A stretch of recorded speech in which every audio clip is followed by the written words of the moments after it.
পোষা ঘুঘুদের নানা প্রশিক্ষণ দিচ্ছে মিশরীয় যুবক আব্দুল রহমান ইসমাইল। পাখিগুলো সর্বদাই তাকে অনুসরণ করে।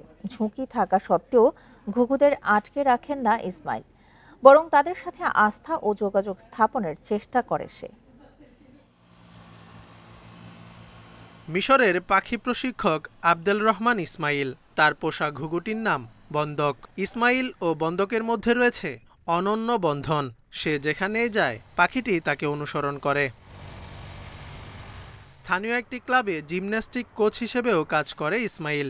৩ বছর আগে ঘুঘুদের মুক্তভাবে ওড়ার কৌশল প্রশিক্ষণ দেয়া শুরু করে ২৩ বছরের এই যুবক। আমার এই পাখিটি প্রশিক্ষিত। আমি পাখিকে মুক্তভাবে উড়তে দেই। আমি যখন মোটরসাইকেল চালাই তখন এটি আমাকে অনুসরণ করে, আমার ডাকে সাড়া দেয়। আমি যা বলি তাই করে। এটিকে আমি অন্যের কাছেও রেখে যেতে পারি। ঝুঁকি থাকা সত্ত্বেও পাখিদের আটকে রাখে না ইসমাইল, বরং তাদের সাথে আস্থা ও যোগাযোগ স্থাপনে জোর দেয় সে। অবশ্যই আমি আগেও পাখি হারিয়েছি। এটা ঝুঁকিপূর্ণ, কারণ পাখিরা স্বাধীন এবং যে কোনো সময় উড়ে যেতে পারে।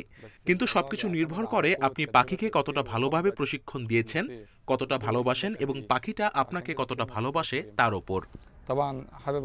পোষা পাখিগুলো শুরুতে শহরের কোলাহল আর যানবাহনের শব্দে ভয় পেত। ধীরে ধীরে তাদেরকে এসব পরিবেশেও খাপ খাওয়াতে সহায়তা করে ইসমাইল। প্রশিক্ষণের পাশাপাশি পাখিদের সাথে আত্মিক বন্ধন গড়ে তোলার চেষ্টা করে সে। Zobayer Hussain, Independent news.